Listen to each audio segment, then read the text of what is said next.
വെണ്ണല ഹൈസ്കൂളാണിത്. ഇവിടെ 7 കെട്ടിടങ്ങളുണ്ട്. അതിൽ ഒരു കെട്ടിടം അപകടാവസ്ഥയിലാണ്, അൺഫിറ്റ് ആണെന്ന് അധികൃതർ തന്നെ വ്യക്തമാക്കുന്നുണ്ട്. ഇവിടുത്തെ പ്രശ്നം എന്ന് പറയുന്നത് ഈ കെട്ടിടം പൊളിച്ചു നീക്കണം എന്നതാണ്.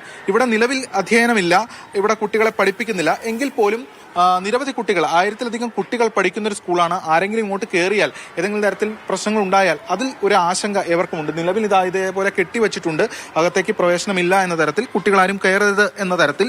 പക്ഷേ അതൊക്കെ എത്രത്തോളം പ്രായോഗികമാണ് എന്ന കാര്യത്തിലാണ് ആശങ്ക.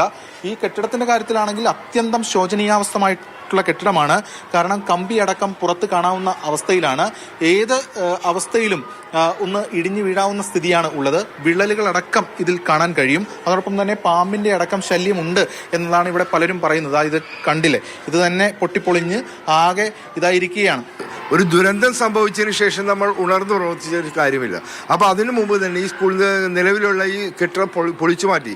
ആ പൊളിച്ചു മാറ്റിയോടൊപ്പം തന്നെ ഈ സ്കൂളിൽ ഇത്രയും കുട്ടികൾക്ക് പഠിക്കുന്നതിനുള്ള സൗകര്യം ഈ ഇവിടെയുള്ള ബിൽഡിങ്ങുകൾക്കില്ല. ഇവിടെ ഒരു പുതിയ ബിൽഡിംഗ് MLA ഫണ്ടിൽ നിന്നും ഗവൺമെന്റ് ഫണ്ടിൽ നിന്നും MLA അതിനുള്ള ശ്രമങ്ങൾ നടത്തുന്നുണ്ട്. പക്ഷെ അതിന് ഏറ്റവും പ്രധാനമായ തടസ്സം നിൽക്കുന്ന ഈ ബിൽഡിംഗ് പൊളിച്ചു മാറ്റുക എന്നുള്ളത്. നമ്മൾ സ്കൂൾ അധികൃതരുമായും സംസാരിച്ചിരുന്നു. അവർ ആരും ഇക്കാര്യങ്ങൾ പങ്കുവയ്ക്കുന്നുണ്ട്. ഇതൊക്കെ ഇപ്പോൾ നിലവിൽ കൂട്ടിയിട്ടിരിക്കുകയാണ്.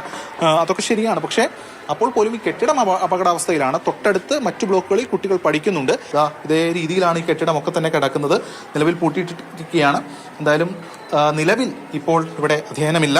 എന്നാൽ പോലും ആശങ്ക ഏറ്റുന്ന ഒരു സ്ഥിതിവിശേഷം ഇവിടെ ഉണ്ട് എന്നതാണ് ഏവരും പറയുന്നത്. അത് സ്കൂൾ അധികൃതരും ഒക്കെ തന്നെ നമ്മളോട് പങ്കുവച്ചിരുന്നു. ക്യാമറമാൻ ബിനു പാവമ്പയ്ക്കൊപ്പം എസ് രാഗിൻ, മാതൃഭൂമി ന്യൂസ്, കൊച്ചി.